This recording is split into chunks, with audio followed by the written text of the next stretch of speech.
Tenemos en nuestros estudios la visita de un amigo, además de un gran profesional. Me estoy refiriendo al kinesiólogo de nuestro pueblo, a Ezequiel Richter, que nos visita para charlar de un montón de cosas, sobre todo consejos para este invierno. Ezequiel, gracias por estar con nosotros. Hola Gustavo, buenos días a toda la audiencia. Gracias por el título, el kinesiólogo del pueblo.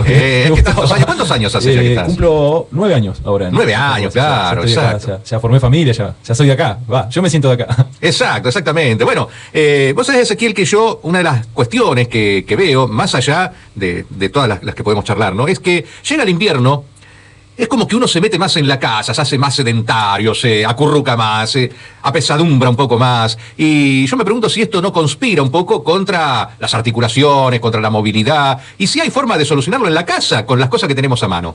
Sí, repercute mucho. Yo creo que acá en la zona no es solo el invierno. Sí, porque acá, tenemos otros factores climáticos aparte del frío, como el viento, el invierno es largo, entonces durante todo el año a veces cuesta, generalmente en las zonas patagónicas. Podemos hacer cosas en la casa, ¿sí?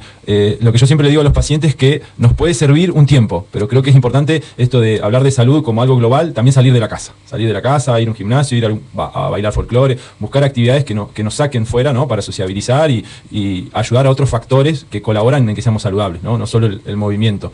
Pero en la casa podemos hacer, y es muy importante, ¿sí? En el invierno creo que es una época donde generalmente, como vos decís, nos quedamos quietos. Este fin de largo, imagínate que nevó, llovió, invita a ver el mundial y no salir mucho. Claro. También naturalizar que a veces no está mal eso tampoco, ¿no? No es que tenemos que salir todo el tiempo, pero sí intentar por lo menos 3 o 4 veces a la semana, una horita dedicarle al cuerpo de movimiento, ¿no? Cuando hablamos de movimiento, ¿no?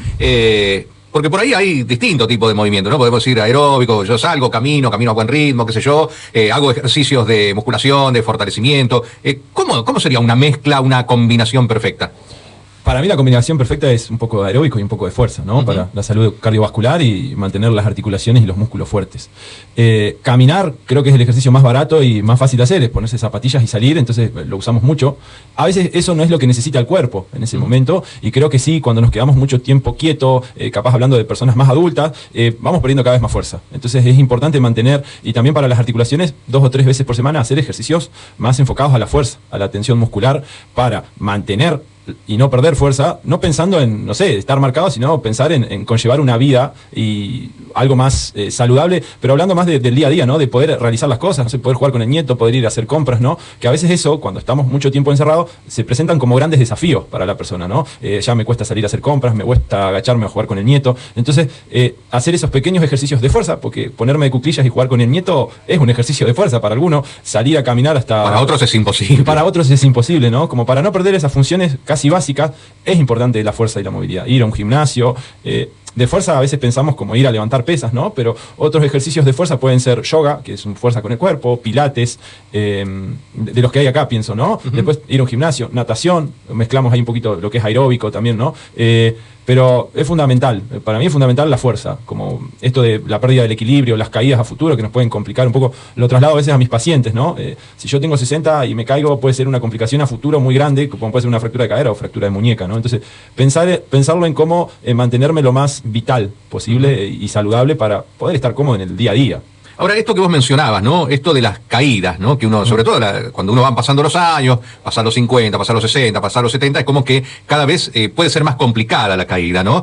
¿Esto puede prevenirse o ayudarse arrancando más tempranamente, qué sé yo, a los 20, 30, 40, con ejercicios de fortalecimiento, sobre todo de las extremidades, de los miembros inferiores? ¿En qué radica el equilibrio necesario? O sea, ¿qué hay que fortalecer? ¿Las piernas? ¿Qué es lo que hay que fortalecer? Sí, se puede prevenir. Después están los accidentes. De los accidentes... Bueno, esos son imprevistos. Son accidentes, ¿no? A veces tenemos que saber separar un poco lo que es equilibrio y la capacidad de mantenerme, por ejemplo, quieto con una pierna, ¿sí? Que eso es un conjunto de fuerzas musculares que me permiten, ¿no? Cuando yo me mantengo parado en una pierna, por ejemplo, que digo estoy haciendo equilibrio, en realidad estoy teniendo un buen control muscular y un buen control del cuerpo, ¿no? El glúteo se activa de cierta manera, me ayuda el cuádriceps, me ayuda la zona media, entonces yo me mantengo en equilibrio, ¿no? Es como... Pero en realidad es un conjunto de fuerzas musculares, ¿no? Después tenemos el típico, que a veces es lo que se confunde, el típico mareo, cuando me levanto rápido o tengo algún problema vestibular, ¿no? El equilibrio en sí lo maneja el sistema vestibular. El sistema vestibular funciona por sí solo y eso no hay forma de entrenarlo, ¿no? Sí, a veces se lesiona por distintos motivos, charla larga se puede hacer por ese lado, pero sí tenemos que pensar en cómo evitar las caídas o cómo prepararnos. Yo un ejemplo que siempre doy son los jugadores de rugby, que se golpean y se caen todos los partidos. y entrenan mucho y están personas muy fuertes preparados para esos golpes. Obviamente uno no se va a preparar de esa forma, pero como preparándome y manteniéndome fuerte lo evito, y si me caigo, capaz no es un golpe tan grande como alguien que no viene haciendo, ¿no? Ejercicios simples para mantenerse más o menos fuerte y estable, de piernas y de zona media, creo que es la parte importante a mantener, ¿no? Zona media hablamos de lo que es la pared abdominal, los glúteos y los músculos de la espalda, ¿no? Mantener un equilibrio en ese sector. Ahora, Ezequiel, vos, un poco retomando y englobando con lo que hablábamos al principio, si una persona va, porque a veces, yo no sé, supongo que no hay que esperar que te suceda algo, ¿no? Yo, a ver, por ahí refiero mi anécdota personal, ¿no? Tuve un problemita ahí, una subluxación de cadera, y por eso acudí. Pero digo, a veces a lo mejor no es necesario esperar a que pase algo. La gente puede acercarse y recibir, porque yo en ese momento recibí una serie de instrucciones, de ejercicios para hacer, para el fortalecimiento muscular, que los sigo haciendo en mi casa. Por eso te decía lo que se puede hacer en la casa también, ¿no? Sí. Uno puede, aun cuando no tenga algún problema, uno dice, bueno, voy al kinesiólogo, ¿cuándo? Cuando me duele, cuando no puedo hacer tal cosa. No, a lo mejor es posible acercarse para ir teniendo como una rutina, ¿no? Como uno dice, de fortalecimiento ya en forma preventiva, y no solamente con esta cuestión del equilibrio, sino en un contexto general y de cara, como decíamos, a el invierno, que suele ser lo que nos mete más adentro, y decir, bueno, hoy o pasan 4 días nevando, no puedo salir, no puedo ir al gimnasio, no puedo, ¿qué hago en mi casa? ¿No? Hay cosas que se pueden hacer, ¿verdad? Sí. Como prevención, yo siempre digo, si duele, bueno, hay que ir a un profesional de la salud. Si no duele, también podemos ir a un gimnasio, ¿sí? Como, a ver, ¿en qué me puede ayudar el profe? Sí podemos ir al consultorio, bueno, en el caso personal tuyo que fuiste, y hay muchos casos que después adoptan esa rutina que empezaron a hacer en el consultorio, ¿sí? Una rutina simple con unas tobilleras, una banda elástica, alguna pesita, una botellita de agua que tengo en casa, una rutina que ¿cuánto te lleva? 20, 30 minutos, donde nos paramos y nos sentamos un par de veces, movemos piernas, movemos brazos, movemos cintura. Hoy, yo creo que para salvar, entramos a YouTube y encontramos rutinas muy lindas que para salvar el día me parecen que basta y sobra. Sí, ya para mantener una continuidad, sí considero correcto que hay que ir con un profesional. Puede ser un kinesiólogo, que puede ayudar muchísimo. Puede ser un profe de educación física, que también. Y esto que vos decís, tratar de decir, lo voy a hacer antes que me empiece a doler. Porque cuando me empieza a doler, sea la cintura, la rodilla, el hombro, primero voy a tener que disminuir el dolor y después voy a querer moverme. Pasa mucho en mi caso personal, en el consultorio, que ves que mucha gente cuando se fracturó, le pasó algo, ven la necesidad y ven lo positivo que era moverse, porque en ese momento no se podían mover y querían moverse. Y a partir de ahí comienzan o siguen un hábito mucho más saludable que con el que venían llevando, pero bueno, tuvieron que pasar 2 o 3 meses aguantando dolor, aguantando yeso, bla, bla, bla. Entonces, para no llegar a eso, está buenísimo esto de, me anoto en un gimnasio, no hago nada, bueno, me gusta bailar, voy a folclore. Hoy hay actividades en el municipio que considero geniales, como ir a jugar a las cartas, y salgo de casa, ¿no? Juego a las cartas. Ya eso implica moverte, salir es moverte ya. Que para unos es un montón. Entonces, uno también no tiene que compararse con lo que hace el otro, ¿no? Che, pero el otro salió a correr, el otro, y bueno, pero a uno le cuesta más, y voy hasta el gimnasio y juego al truco, hay baile, Entonces, esas cosas ya invitan a moverse. Todo lo que sea movimiento siempre es bueno, pero recalco eso que dijiste, no llegar a capaz a que me duela. Hoy el que está escuchando dice, che, yo no me estoy moviendo, no me duele nada, me siento bien bueno, y después cuando te empiece a doler, claro, va a costar más salir del dolor y empezar a movernos, ¿no?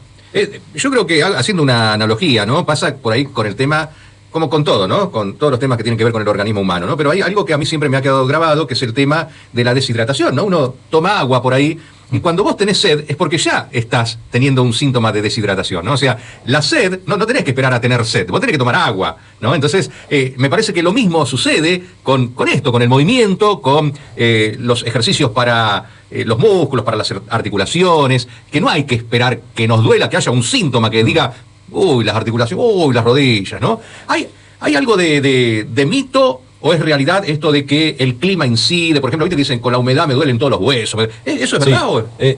Tiene una explicación.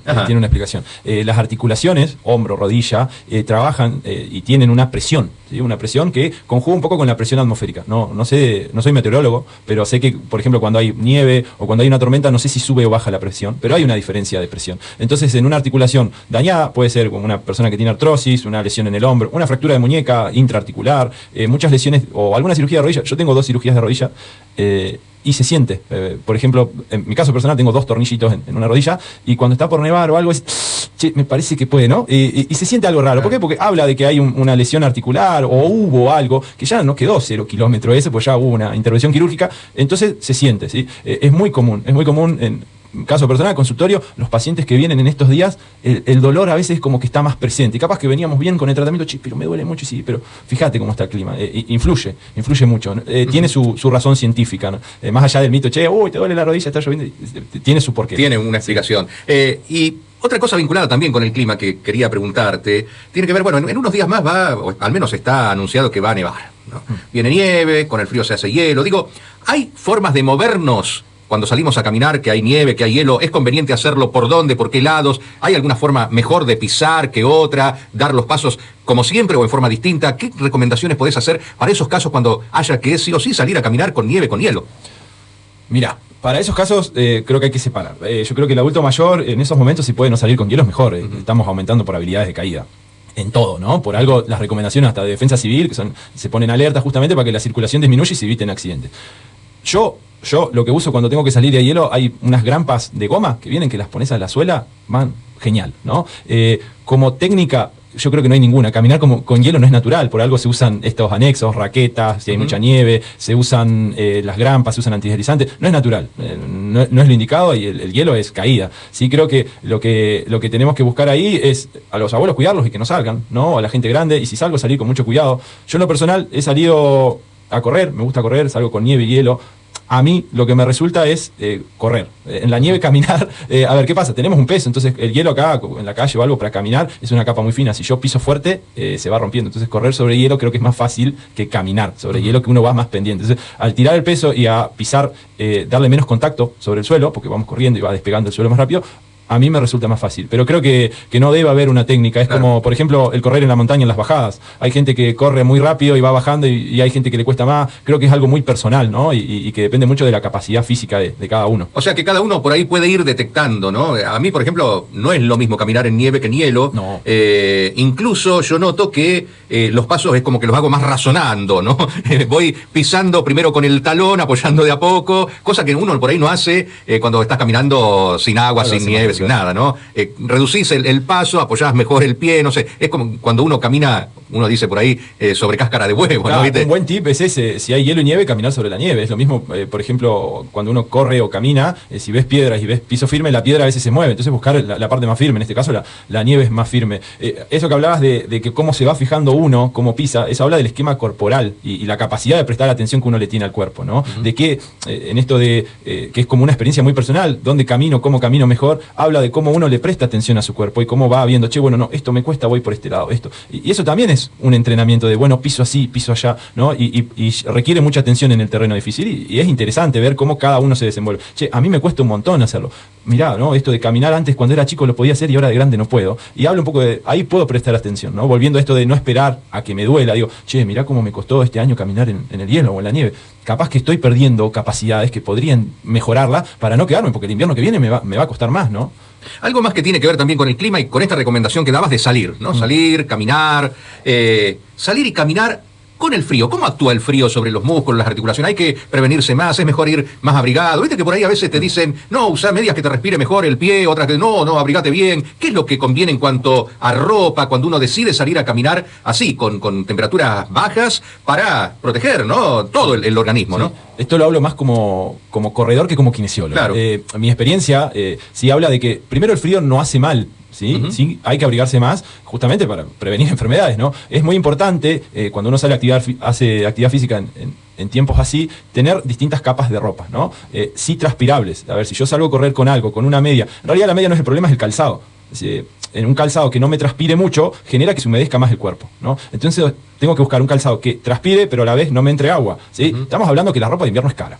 Partamos de la base, ¿no? Entonces un calzado transpirable, una media, que hay tecnologías hoy que hace la ropa, absorbe la humedad, pero la evapora, ¿sí? Son las ropas para hacer actividad física. Lo mismo cintura para arriba. Yo tengo que tener capaz una primer capa fina que me absorba, una camperita fina que me absorba, ¿sí? Y una tercera capa que permita evaporar. Hay que vestirse como en capas, como una cebolla, ¿no? De lo más fino a lo más grueso, ¿sí? Pero siempre invitar a que el cuerpo transpire y saque esa humedad que emite el cuerpo cuando se mueve. Porque si no, ¿qué pasa? Yo, una vez hablando con un paciente, él me contaba que, bueno, fue a la montaña y sufrió hipotermia. El muchacho se vistió mal, se puso una remera térmica muy buena, una rompeviento y por arriba otra campera. Esa rompeviento no le permitía transpirar bien, porque emitía la humedad. Entonces le empezó a dar mucho frío. Tenemos que buscar ropas, ¿sí? Y eso ya, bueno, hay que sentarse, a veces requiere una inversión, pero que tengan capas, ¿no? Generalmente 2 o 3 capas vestirse en esta época. Una remera, una campera fina y una campera más gruesa arriba. Hablando de caminar, para correr, yo creo que uno para correr a veces no está bueno abrigarse mucho porque tiene frío cuando arranca y después no sabe qué hacer con la ropa a los 10 minutos que entra en calor. Pero así evitar esa humedad que generamos, buscar que se transpire, ¿no? Bueno, pero llevando esto de,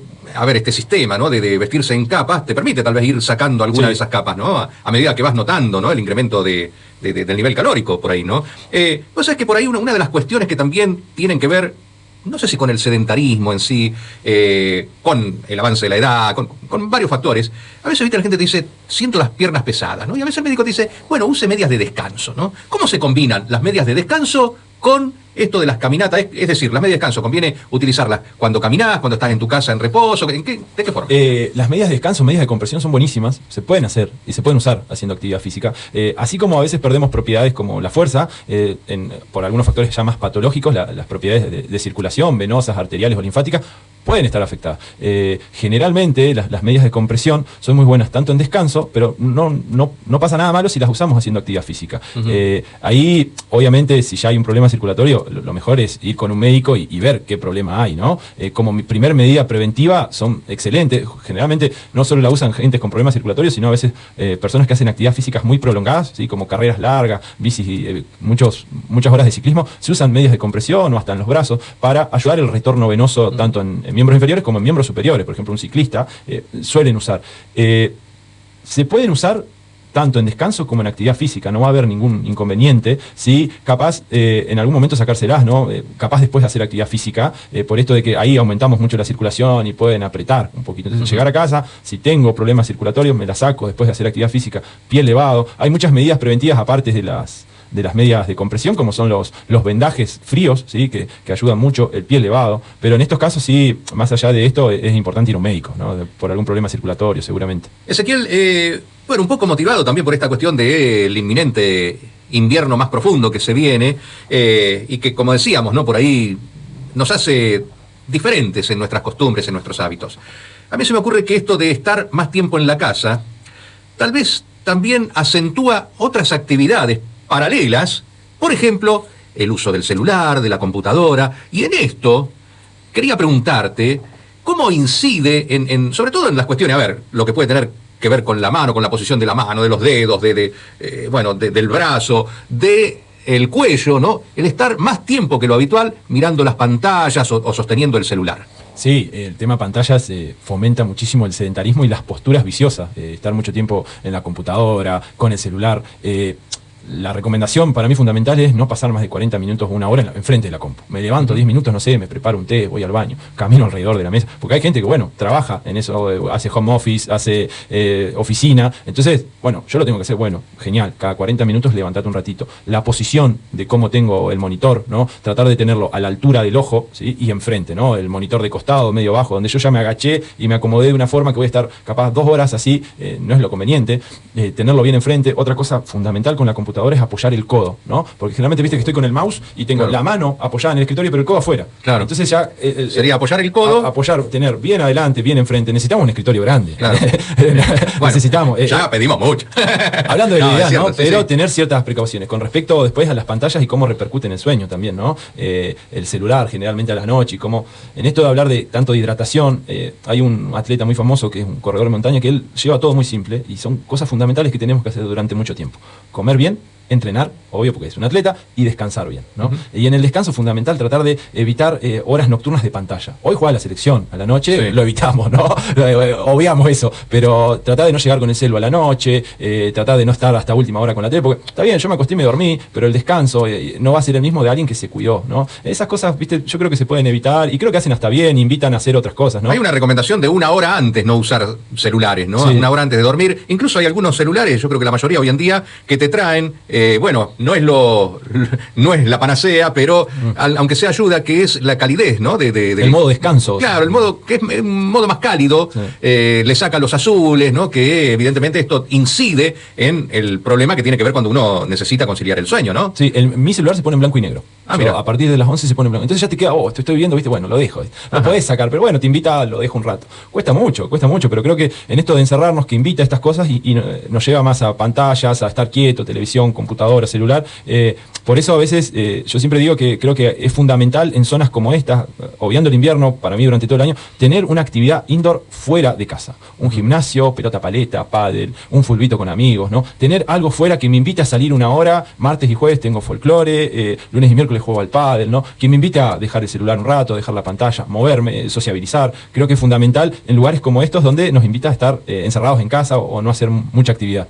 Ahora, uno, claro, piensa en las cuestiones, como decíamos hoy, ¿no? En estas posturas que uno adopta, porque uno a lo mejor ni se va dando cuenta y empieza, ¿no? Te empieza a tirar acá el cuello, pero cuando ya te tira, es como decíamos hoy, cuando te empieza a doler o se te hace un renudo acá, ya es porque has estado realizando lo mismo que los famosos del túnel carpiano, ¿no? Que es un famoso mal de los celulares también, sí. y del mouse, ¿no? Sí, hoy el celu trae un montón de patologías de mano, ¿no? Distintas tendinitis en dedo, codo, todos los músculos que mueven la mano salen del codo, ¿no? El epicóndilo y la epitróclea. Entonces se nos puede tensionar desde el codo en adelante o del codo para arriba, depende cómo uno adopte la posición. Yo creo que ahí es fundamental esto de la pausa activa. Y también tener en cuenta algo que a veces digo, que no todo dolor es patología, ¿no? Estamos hablando de justamente hoy, tengo que sí o sí entregar este laburo y tengo que sentarme 3 horas, porque vivo de esto y porque lo tengo que hacer y no me queda otra. Bueno, ese día lo más probable es que termine de hacer eso y tenga dolor de cabeza, tenga un poco de dolor de cuello. Bueno, me relajo, listo, no, estoy contracturado, tengo que ir, no, tomo agua, muevo un poquito los hombros, voy a jugar al pádel, voy al gimnasio, salgo a caminar, y capaz que después eso se me pasó, me acuesto más temprano, dejo el celu, ¿no? Tener esas medidas que a veces nos asustamos, ¿no? Porque desconocemos de que me duele algo y tengo que ir al profesional. Yo creo que el estado de alarma es si, bueno, el dolor persiste 3 o 4 días, 2 o 3 días, no me deja dormir, bueno, obviamente ir a un profesional, pero a veces el primer estadio es, bueno, ¿qué estuve haciendo hoy? ¿Por qué me duele? No, hoy estuve 4 horas en la compu, hoy me estresé y me peleé con mi pareja, me peleé con el amigo, me peleé y estoy nervioso, me duele la cabeza, no, bueno, bajo un cambio, hago otra cosa distinta, hago actividad física y capaz que se pasa, ¿no? Para no alarmarnos tanto ante el dolor también. Ahora, hay cosas que podamos hacer antes de que llegue a dolernos, es decir, esto, bueno, uno sabe que estuvo, no sé, 30, 40 minutos con la computadora, ¿hay algún movimiento de cuello, algo que se puede hacer? O lo mismo con el celular, estuve teniendo el celular, no sé, media hora en la mano, ¿hay algún movimiento, algo que uno puede hacer en esos casos? Sí. No lo podemos replicar en la radio, ¿no? Claro. No los puedo mostrar. Hay una camarita ahí, pero... hay 2 o 3 ejercicios que son muy fáciles de hacer, uno que yo le llamo el que me importa. Levantamos los hombros. Levanto los hombros y bajo. Llevar la oreja para un lado, ¿sí? Llevar la oreja derecha hacia el hombro derecho, estiro un poquito el cuello, oreja izquierda, llevar el mentón hacia el pecho, ¿sí? Levantarme, caminar un poquito. Si hablamos ya más de ejercicios, sentarme y pararme. Me siento y me paro, es un principio a sentadilla, ¿no? Hacer empujes sobre la pared, tipo flexiones de brazo en el piso, pero parado contra la pared. Contra la pared, eso es bueno, ¿no? Porque ahí generamos mucho movimiento de la cintura escapular. O sea, te apoyás en la pared y vas estirando. Y como que empujo la pared y vuelvo. Lo mismo que una flexión de brazo, pero parado, ¿no? Entonces también es más fácil, porque yo una flexión no puedo hacer, bueno, parado. Una forma capaz de generar más movimiento en la cintura escapular es hacer esa flexión parado, pero en vez de sobre la pared lineal, hacerlo en un ángulo. Una mano sobre una esquina y la otra mano. Entonces genero como más apertura escapular. Son movimientos simples que podemos hacer en casa. Hoy las empresas adoptan mucho de esto que se llama la pausa activa. Hay estudios que dicen que genera bienestar en el empleado, previene lesiones, ¿sí? y aumenta un poco la concentración. ¿Sí? La concentración no nos dura más de 40 minutos. Entonces, en esto de que yo pauso 10 minutos y ahí capaz agarro el cel un ratito, me paro, me muevo, vuelvo y me enfoco de nuevo, aumenta mucho la concentración. Nadie puede estar concentrado más de 1 hora sentadito ahí escribiendo o estudiando. No, y seguramente además está comprobado que el ejercicio físico activa todo lo que tiene que ver con el cerebro. O sea, es como si vos regases el cerebro, ¿no? Nadie después de hacer ejercicio está de mal humor. Podés estar cansado, pero genera bienestar. El hacer actividad física, estoy cansado, pero me despejé la cabeza. Entonces, ya partamos de la base que hace bien a la cabeza porque genera bienestar, libera un montón de endorfina, genera placer el hacer actividad física. Por eso, primero hay que hacer lo que a uno le gusta, ¿no? Que es muy amplio eso, pero a la cabeza le hace muy bien. Si hablamos de salud mental, la actividad física es genial. Es lo principal, diríamos, porque es lo que hacemos o lo que debiéramos hacer habitualmente. El ser humano está hecho para moverse, ¿no? Más allá de, bueno, que a veces se necesita algún tipo de medicación o algo en algunos casos extremos, ¿no? Sí. Pero tal vez no es necesario llegar a eso, ¿no? Y hoy justamente leía una información que tiene que ver con los suplementos estos. Se habla mucho, está como de moda el magnesio, ¿no? ¿Viste? Pero sí. claro, pero el magnesio lo que pasa es que te dicen, bueno, es para el estrés, para el insomnio, para la debilidad, para la fatiga, entonces te hace bien. O sea, ¿es relajante o energizante? No lo sabés. Y sin embargo, hay muchos alimentos naturales, ¿no? Los cereales, las hojas verdes, los frutos secos, semillas, que aportan eso y que uno no necesitaría con una buena dieta, ¿no? Es un tema interesantísimo que a mí me encanta. Yo creo que primero que nada el que quiere tomar o va a tomar tiene que preguntarse para qué. Ajá. ¿No? ¿Y por qué? Por ejemplo, el magnesio sí, hoy en día es como el suplemento que vos ves que todos toman. Es un tema que yo todavía lo estoy estudiando, me encanta, y lo que he visto, por ejemplo, en esto de, al tener tantas propiedades, hay que ver cómo el cuerpo lo adopta y para qué. Hoy, por ejemplo, sí está estudiado que el magnesio tiene un gran beneficio en lo que es la contractibilidad muscular, que yo tomo y me ayuda para eso. Eso sí, pero por ejemplo, en lo que es relajación mental o relajación del sistema nervioso, que se está hablando, o para el descanso, los estudios que yo he leído es que el magnesio solo en sí no llega ahí. Claro. Lo tengo que acompañar con algún fármaco, ¿sí? Entonces estamos hablando de medicina. Hasta ahí llego yo. Por ejemplo, lo mismo el colágeno, que hoy es muy común que se toma. El colágeno ayuda muchísimo si yo al cuerpo le genero una tensión y el cuerpo va a pedir más colágeno. Si yo tomo colágeno y no hago ejercicio de fuerza y no hago actividad física, el colágeno lo voy a orinar. Así como lo tomo, el cuerpo no sabe que ingresó porque no pidió y se orina. Como la vitamina D con el sol también, ¿no? Tal cual. Entonces, primero que nada tenemos que saber por qué y para qué. Y después si realmente lo necesitamos. Hoy los deportistas consumen mucho, pero también, por ejemplo, el magnesio lo encontramos, la creatina la encontramos, todo lo que es natural se encuentra, pero a veces no a la demanda que el deportista lo necesita. Entonces nosotros tenemos que pensar que el deportista lo está tomando porque es alguien que exprime al máximo a su cuerpo. Claro. Nosotros, para entrenar, exprimimos al máximo nuestro cuerpo, o capaz que con lo que comemos y tenemos es suficiente, ¿no? Entonces, primero que nada, en esto de hacernos como una autocrítica, de ver, che, yo necesito esto, necesito lo otro. Después hay otro tipo de suplementación que hoy, justo ahora que acá en el tele se ve, es la intraactividad, ¿no? Como es, el otro día veía a Enzo Fernández tomándose un gelcito en pleno partido, ¿no? Y cómo eso se está implementando y ayuda muchísimo al rendimiento, es comer y qué comer durante, antes y después de la actividad física, ¿no? Es una suplementación que para el rendimiento deportivo ayuda mucho también. Pero eso ya estamos hablando de casos de elite. Estamos hablando de por eso, uno ve eso y quiere lo mismo. No, pero además las redes sociales te bombardean, no te dicen, entonces, solucioná, tenés insomnio, tómate esto, tenés estrés, tómate, no, a lo mejor pasa por otro lado, ¿no? Pasa por esto que veníamos hablando, el tema del ejercicio y todo esto.